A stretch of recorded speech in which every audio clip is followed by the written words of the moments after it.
Welcome to another episode of Networking Unleashed, Building Profitable Connections, where we explore the people, principles, and conversations that move relationships and businesses forward. Today's guest brings a perspective that's not just about profit, but about protection, preparation, and purpose.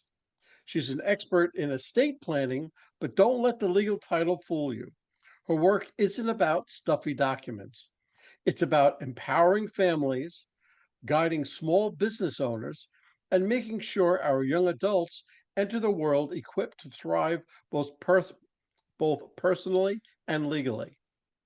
We're diving into some of the most overlooked conversations in both life and networking, why estate planning matters even if you're not rich, how to build trust-driven relationships in a profession where connection is everything, and how a servant-hearted approach to networking doesn't just grow a business, it builds a legacy. Whether you're a parent, a business owner, or someone just trying to build smarter, stronger relationships, this episode is packed with real talk and real takeaways. And I would like to introduce, I call her Dr. Kelly, but Dr. Kelly King. I'd like to welcome you to the podcast and give us a little bit about your background. Thank you so much, Michael, for firstly having this venture, doing your podcast and giving people an opportunity to chat about what's on their hearts and what's important to them. But just to share with you a little bit of my background, I am a native New Yorker, born and raised in New York. Yes, two thumbs up for that. And then I went to school in New Hampshire. So I went to Dartmouth College and then crossed the street and went to the medical school. And I am, in terms of all of the different titles, I am an obstetrician gynecologist. So I love bringing life into the world. I am a wife. I've been married for 20 years, celebrated our 20th year anniversary this year. I am the mom of a 17 and 18-year-old, and I will go into a little bit of that in terms of why it's important to be thinking about them right from the beginning, which was the estate planning part of it for me, and now thinking about them as they are young adults. And so I'm doing some work to help parents like myself who are having kids who are young adulting, mom of two dogs, a golden retriever and a labradoodle. So those are just my backgrounds, but I'm also a business owner. I've been in business working in the legal services arena, helping small business owners, families, employee groups have affordable legal protection. That's something that's also very dear to me. And I've been doing this now for over 15 years. Hard to believe. You'd never know it by looking at you. Okay, Thank you. I just want to say, because I am too a native New Yorker, and I love talking to other native New Yorkers who moved out of New York and into where we are in Georgia. And I've been married almost 37 years. Oh my So there. goodness. Congratulations. You topped me, but it's a good way to be. It's a good way. It's a good way. Okay, let's delve right into the questions that I have prepared for you. Most people think estate planning is just for the wealthy.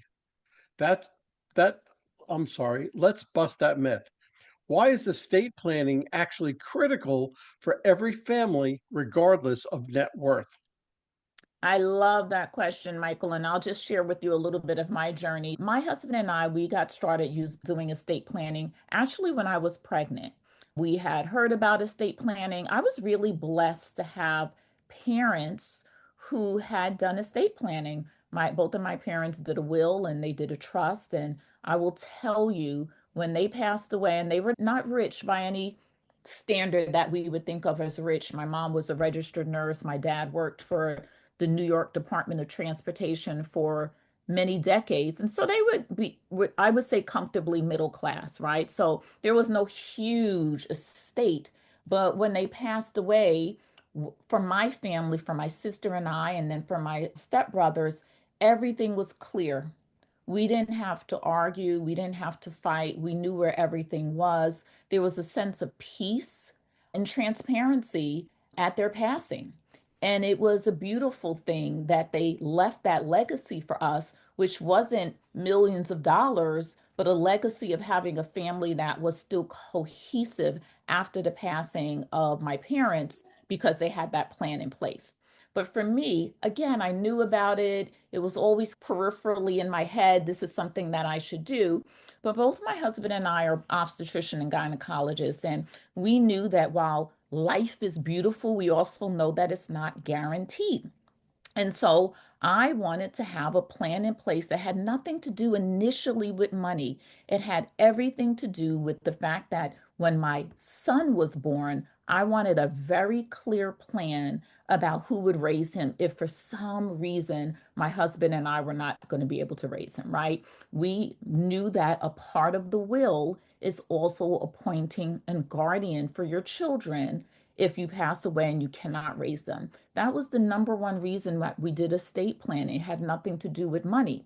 Now, that being said, everything that we worked hard for, we wanted to clearly pass down to first my son and then my daughter about a year and a half later. We didn't want there to be confusion about it. We knew, particularly when they were young, how would they know what we had and what to do and where to go? So we wanted it to be clear. Whether you have a lot of money or a little bit of money, if you have someone you love and care about, you should get estate planning done.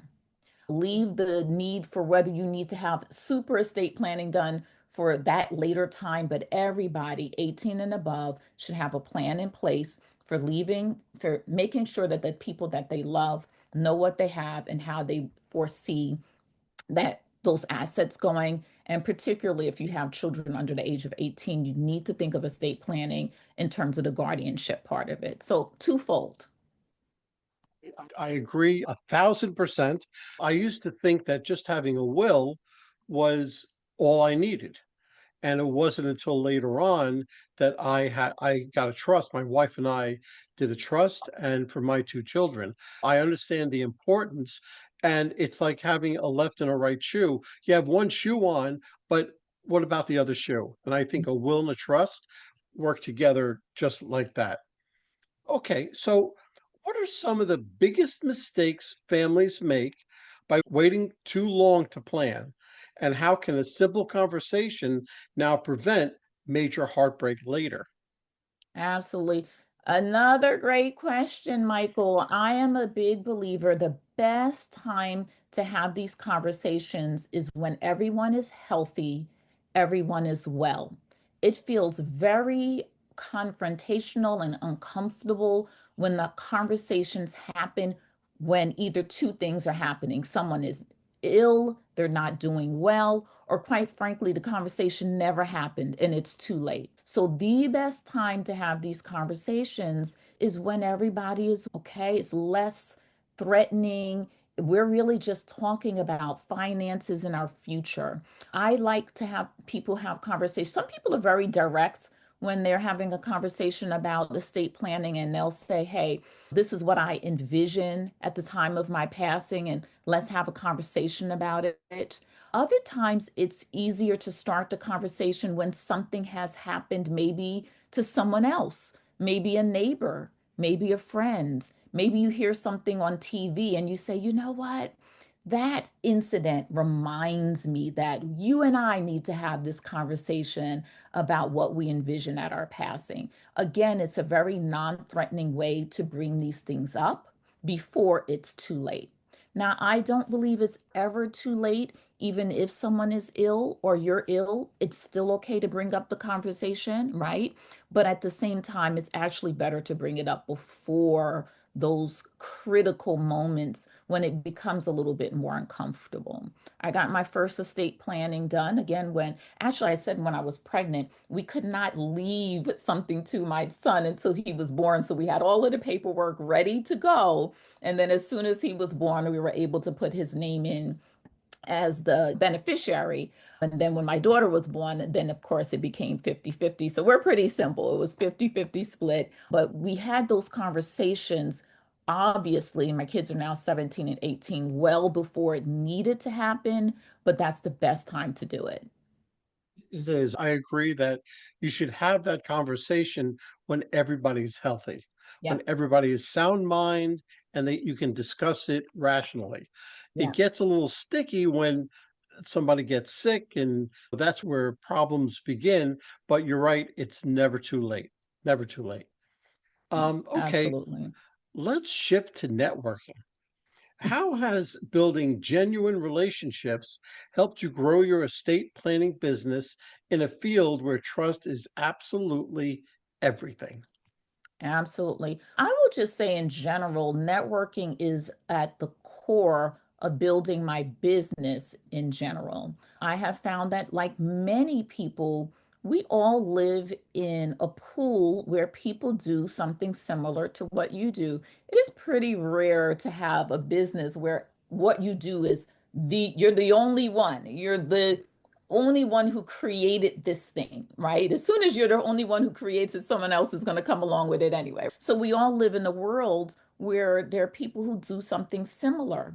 And the ability to network and to have relationships with people is, in my opinion, the thing that helps people to distinguish themselves within a certain community. It's the way that people can truly get to understand who you are, understand what your passion is, and even understand your business above that superficial understanding of what it is that you do. So I feel like it's one of the most efficient and effective ways to create a unique voice around what you're doing, because then people get to know who you are uniquely and not just what your business does. So I think that sums it up for any part of someone who's a business owner. Networking should be on their list of things to do to be able to grow their business. I've said it 1,000 times, and I'll probably say it 1,000 more. I feel that networking is the base of all businesses. Yeah. And if you don't do it correctly, you're leaving money on the table, but you're leaving more. There's so much you can do, so much more for somebody else. And we'll get into networking with the servant's heart later on. But there is so much more that you can do for somebody else than somebody can do for you. And you have no pressure. You have no Mm. pressure. It's doing good. And like I said, we'll get to it later on in the podcast, but that's a beautiful way of looking at the networking. Estate planning isn't just paperwork, it's deeply personal, as you just shared. How do you network in a way that builds the kind of trust required to talk about life, death, and legacy? So that's a difficult question. And so I think my role in networking and introducing the concept of legal services is more on that level.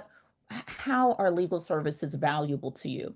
Now, I can only know that by networking and getting to know that person. I can assume it is valuable to everybody, right? And that's where I think people go wrong. Let's say, what I have is good for everyone, and they leave it at that. But you don't really know what's truly good for people until you actually get to know them at some level. And I think that's where networking comes in.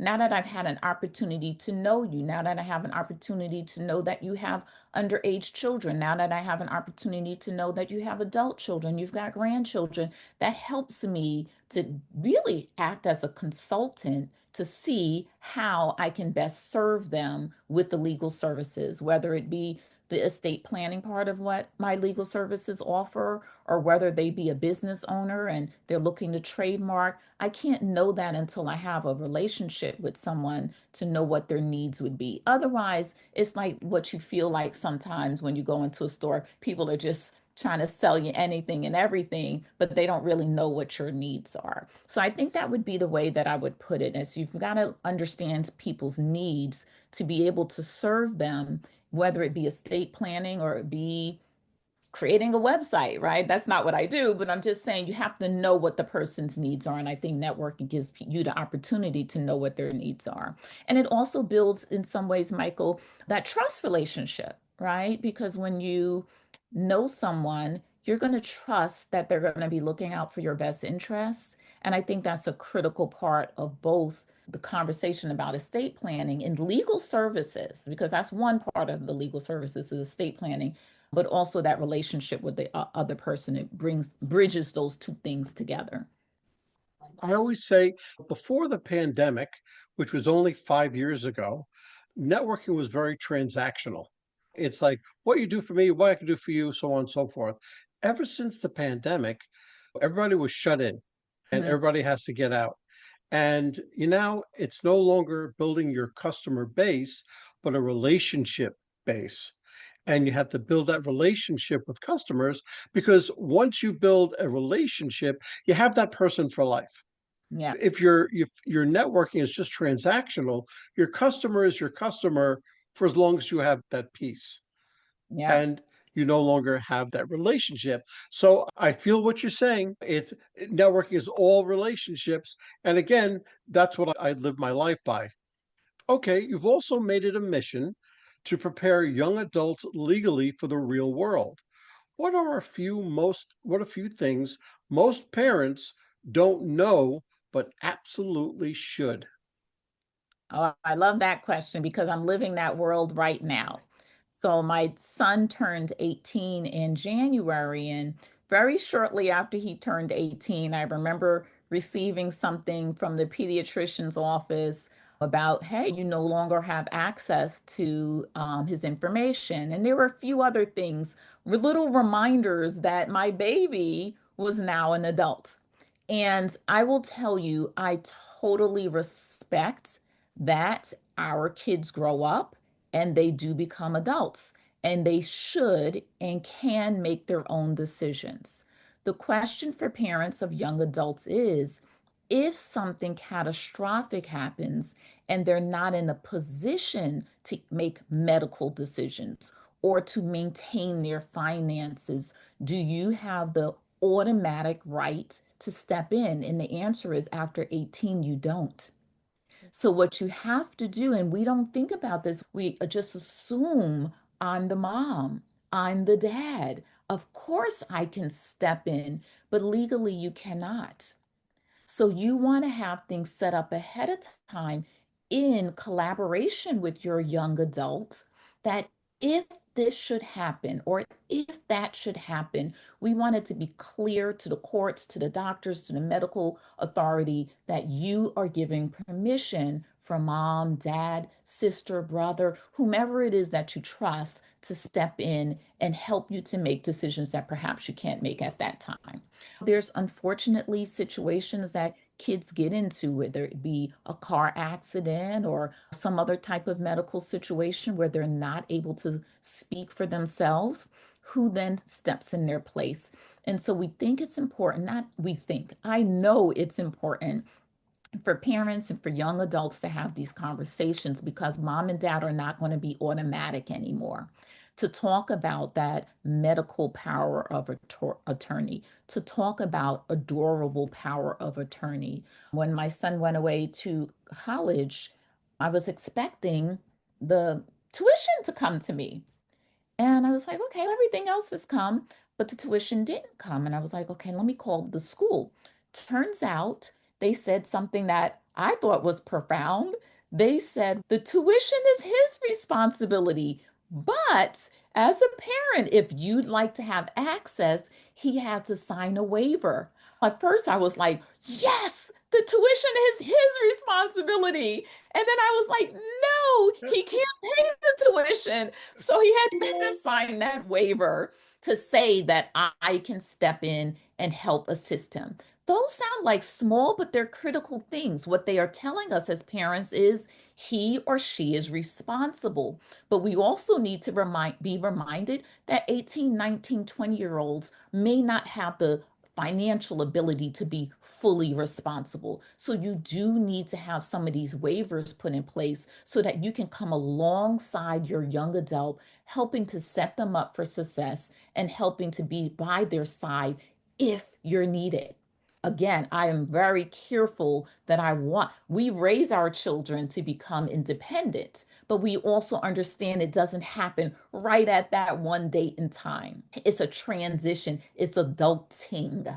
So that's part of some of my things. I am actually doing some webinars. We'll be talking about HIPAA, durable power of attorney, medical power of attorney, FERPA, all of these terms that maybe parents of young adults don't know, or young adults don't know themselves.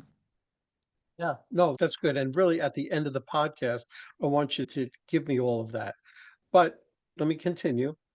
In your experience, what are the best kinds of networking environments for building long-term, meaningful business referrals, especially in a service-based profession like yours? That is a hard one, and I'm going to answer it in parts. I'm going to say I participate in both what's called open networking, things like your Chamber of Commerce's. There's so many different open networking, and open networking just simply means that there may be multiple people in your industry that are coming to the event. There's not as many strict criteria for it. It's open. You just come and reap from it whatever you can get. Now, from I like open networking in the sense that you see a lot of new faces. You have the ability to connect with a lot of new people. But sometimes, if you've been to open networking, it can get a little bit transactional. People come and maybe they don't understand how networking really works. And they're just passing out business cards and they're just sharing all of the information about themselves, not understanding that it needs to be a two-way street. Again, the benefit is that it tends to be vibrant, it tends to be different people coming in so you can get to know new people.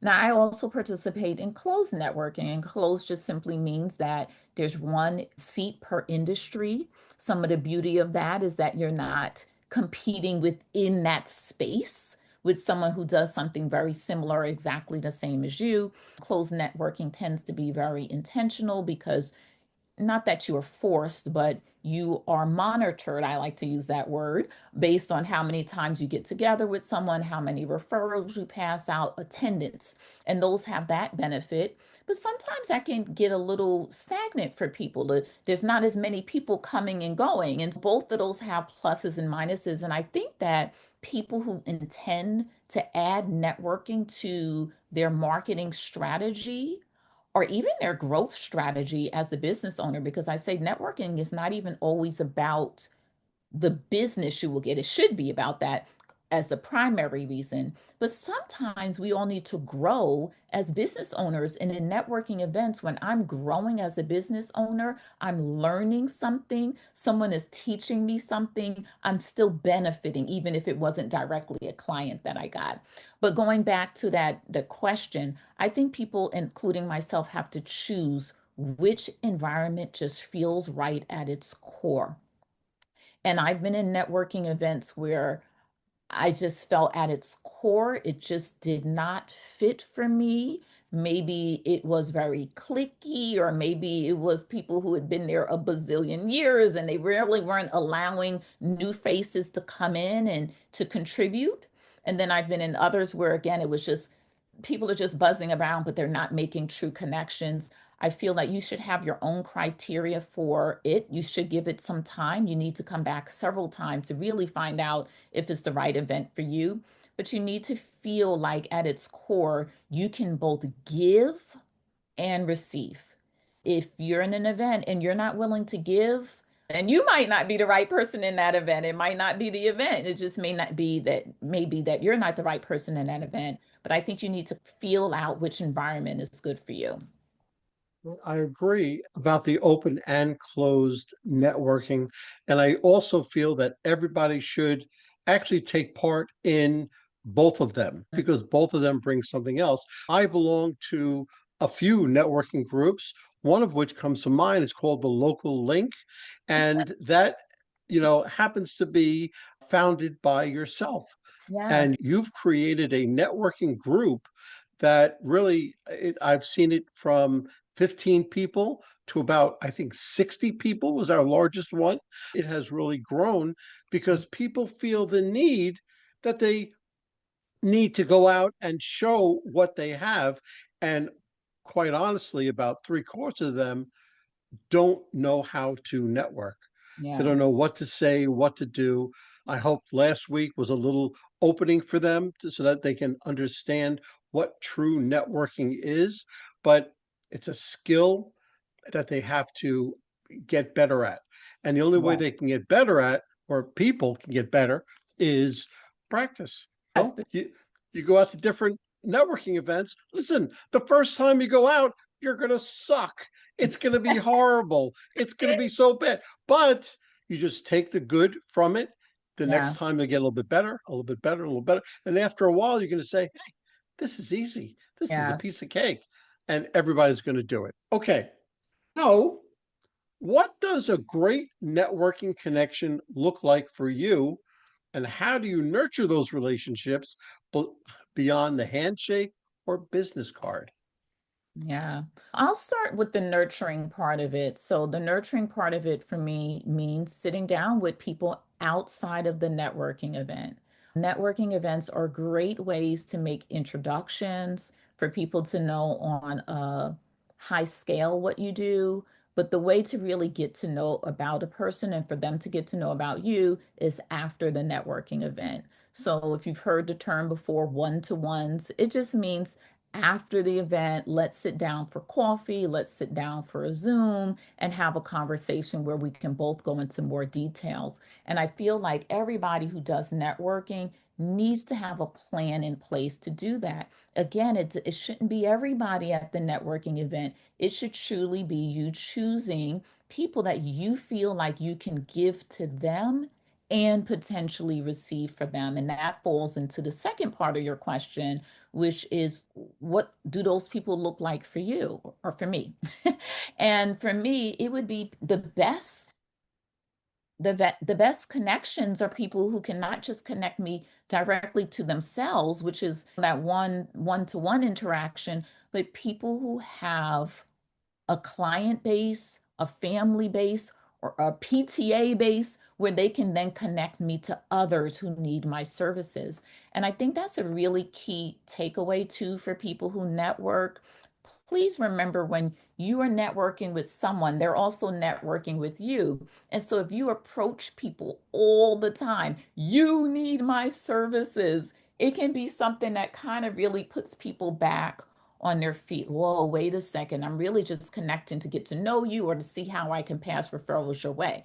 Now, sometimes that person really does need your services. And as you're talking, they're like, you know what? I needed that yesterday. By all means, nothing wrong with that. But I feel like what we should mostly be looking for are people who can connect us to other people. So for me, with estate planning, financial advisors are great connectors. Usually, financial advisors are advising people about the here and the now, but they're also advising about the future and the future that involves them not being there. So often they are referring people to estate planning attorneys or other people who can do those services. People who are in real estate is also good because they're dealing with families. And what do families have? Kids. And those are things that might be on the minds of families is, hey, I know you just bought this amazing home, but I want to make sure you speak to someone about making sure that your legacy doesn't end with just purchasing the home. Insurance agents, because people who are thinking about insurance are thinking about protection. People who are thinking about protection are also good potential referral clients. So for me, yes, that mom who has a kid in college is a great connection, but more importantly, if that mom who has a kid in college is a great connection for my adulting, if they are connected to other parents, if they're part of the PTA, if they're part of the community where they can say, hey, what Dr. Kelly's offering is a valuable service. I want to spread the word or spread referrals her way. That is honestly the best way to build your business and for me to build my business. The very easy way to think about everything you just said, right? Because you said not only you can't think of it as you're expanding your network. You have to change places with the other person. You have to say, how can I become part of their network? Mhm. Because their network involves XYZ people. So you have to be part of their network for them to refer you. So just a little mindset change, but it's an important one. Very important. I love that because we all have a Rolodex of maybe 200 people. That dates me when I say a Rolodex, but you know what I I was mean? just gonna say that. But imagine those 200 people have 200 of their own. We've now expanded our network. And I think maybe, as you were mentioning, Michael, prior to the pandemic, we only thought about the 200 people. What can you do for me? And I'm going to expand my network one by one. But if we change and flip that concept around to I'm expanding my network by being a part of their network, now we've multiplied, right? We haven't just added. True. It's very true. But it's a mindset. And if you can Yes, change that mindset, not only the person who you're talking to, but your mindset. And absolutely. once everybody's mindset turns to that relationship building, it goes on, the referrals can be endless. Okay, you work with both families and small business owners. What do you wish more entrepreneurs understood about protecting their business legally as part of their overall planning? I will tell you, I started this business mostly focusing on families.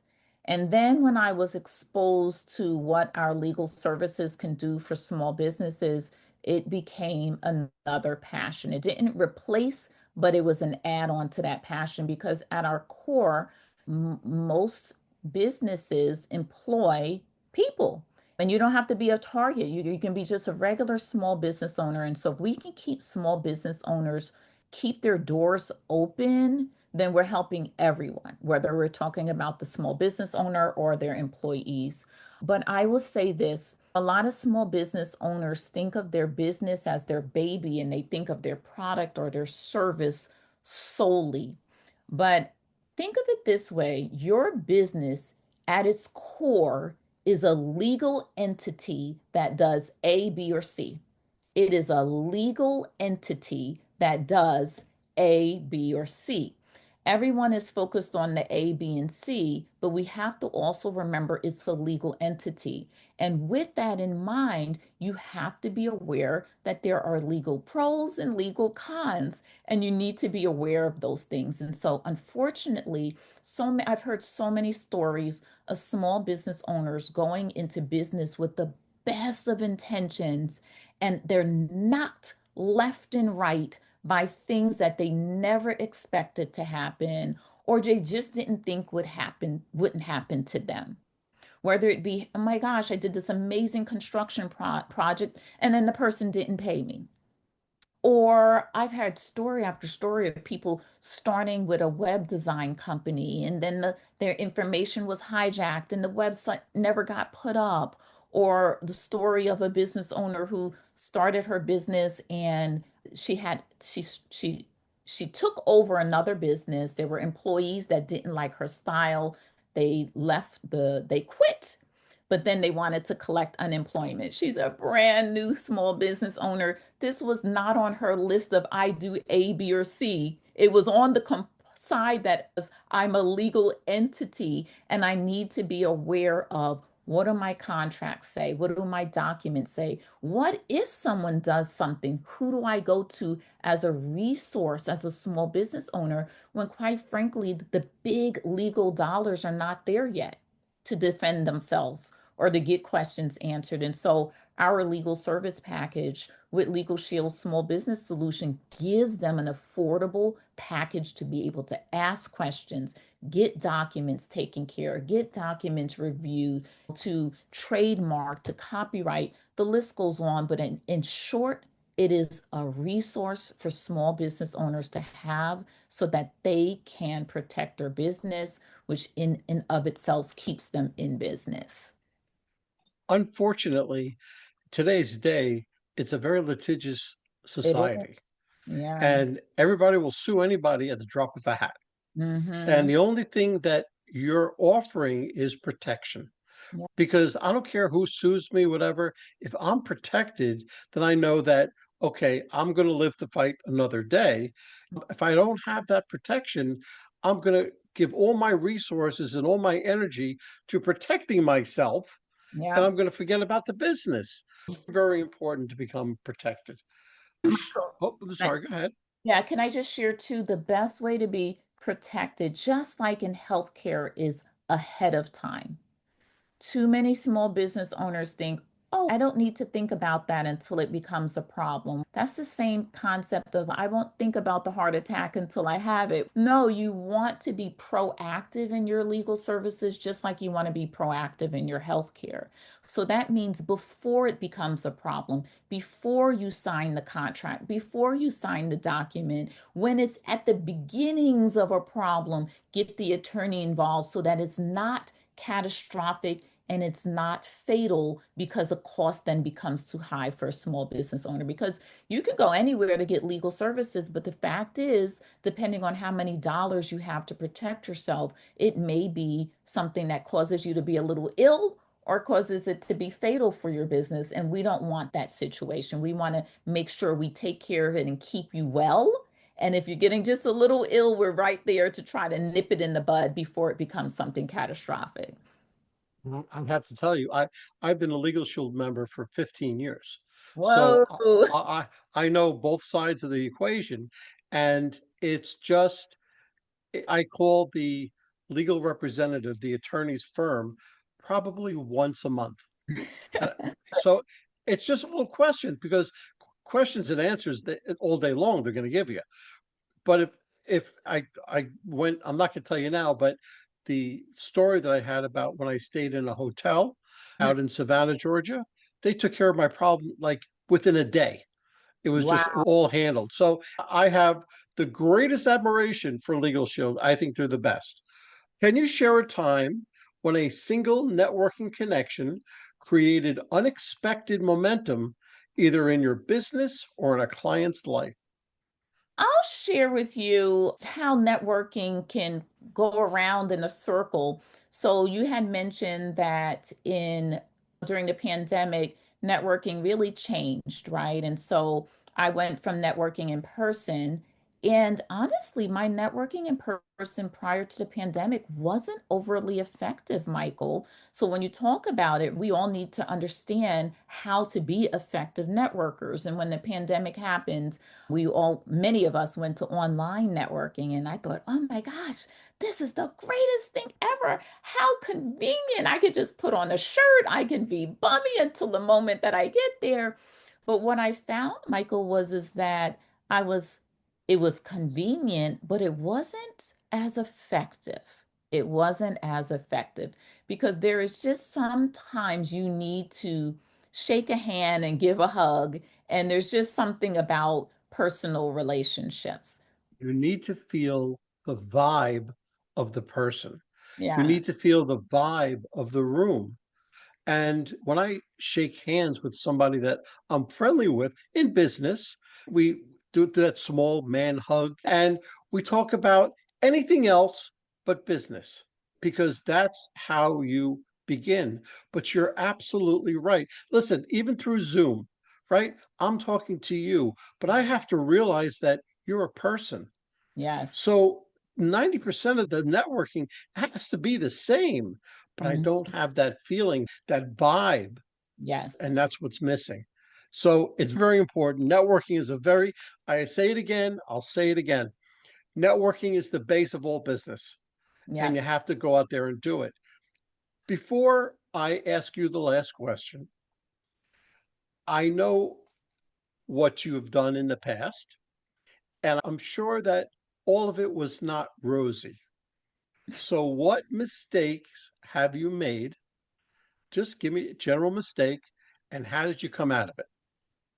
Just to finish off on what I had started with networking prior to the pandemic, I literally was one of those people that you mentioned was transactional. Like I went into networking events with if even if I wasn't saying it, I was really acting it out, which was what can you do for me and how much have you done for me lately? And that's that song. But and so we may not like to admit it, but sometimes we come off like that. And I had to take a step back and say, I think you used this word about being a servant networker. Okay, if I'm going to a closed networking event and I'm not willing to give, then there's a problem because it has to come from me giving first. And when I created the local link, I spend more time thinking, and that's that intentionality, thinking about how can I give to the people in my local link community. So I would say the mistake that I made in the beginning was thinking it was all about me, even if I wasn't thinking, it wasn't like my brain was saying that, but I think my actions were saying that in some ways, right?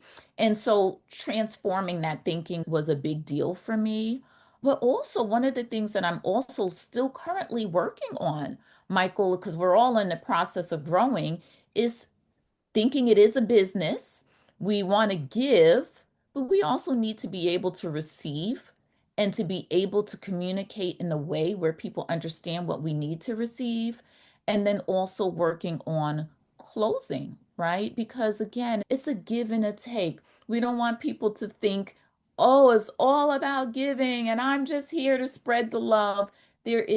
You want that to be a part of the core, but you also want it to be fruitful time. And I think that's one of the things that you're helping people to do when you're talking about the art of networking is you want it to be the give and the receive and to have that time be fruitful. And it wasn't always fruitful in the beginning. That's very true. And realistic, I would say a line, but I don't want to make it seem as though it's just a line. But when I'm having a one-on-one with somebody, and before I even discuss what I do for a living, I look at them and I say, look, I like you. I like the way you do business. I like what you do. But how can I make you more successful? How can I be a good referral source for you? And it usually blows them away. Michael, you haven't even said what you do yet, and you're already trying to help me. I said, that's the whole idea. I am here to help you get business, to help you become more successful. And listen, if you could do it for me also, that's fine. That's not my goal. And Yes. that's how it should all begin. Okay, you ready? Yes. If someone listening today wants to begin both protecting their family and building their network with intention, what's the first conversation they should start tomorrow? I think the first, say that again for me, Michael, because it was a big question. If someone listening today wants to begin both protecting their family and building their network with intention, what's the first conversation they should start tomorrow? If they're local, I would love to invite them out to the local link where they can both, one, connect with me as well as build their own business community. We are in the Johns Creek area for where we are networking at the local link. People can also reach out to me directly, and I don't know if you'll be able to post my contact information in the Posted. podcast. Yeah, so the best way to reach me is via email. It's Kelly. It's Kelly at askdrkelly.com. I had to think about that. I also have a website, but the website is not the best way to reach out to me. The best way to reach out to me is either by phone. My direct number is 678-563-1500. We'll put everything in the some way that you can link up to me or email me. The website is really meant for after we've had a conversation and we're making a decision about what would be the best choices for you. So really the reach me directly because that's how I work is having conversations with people, understanding what their best needs are, whether it be for the legal services or what their needs are as a small business owner to see if I can connect them with a networking event that might work for them. The best way to check out for a networking event, go to meetup.com, eventbrite.com. You can check out all the local links.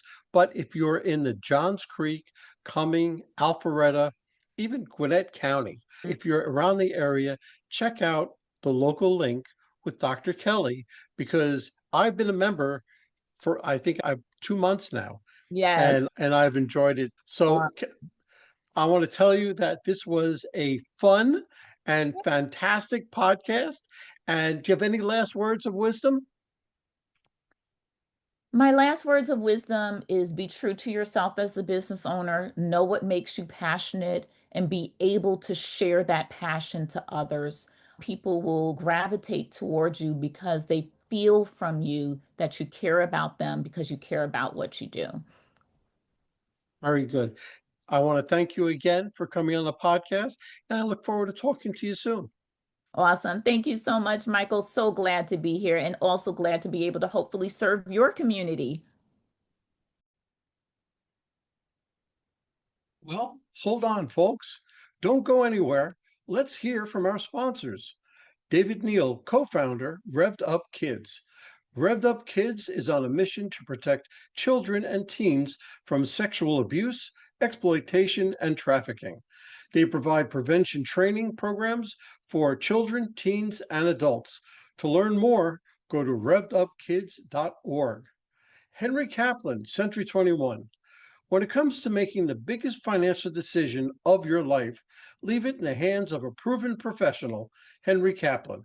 Henry is a global real estate agent with Century 21, celebrating his 41st year in business. No matter where you're moving, Henry has the right connections for you. You can contact Henry at 561 427 4888. A huge thank you to our guest for sharing such incredible insights today. And of course, a big shout out to you, our amazing listeners, for tuning in and spending your time with us. If you're interested in my digital courses, being coached, or having me come and talk to your company, just go to Michael and fill out the request form. Remember, networking isn't about being perfect, it's about being present. So take what you've learned today, get out there, and make some meaningful connections. If you've enjoyed this episode, please don't forget to subscribe, leave us a review, and share it with someone who could use a little networking inspiration. Let's keep the conversation going. You can find me on Apple, Spotify, Pandora, YouTube, or my website, forman.com/podcasts.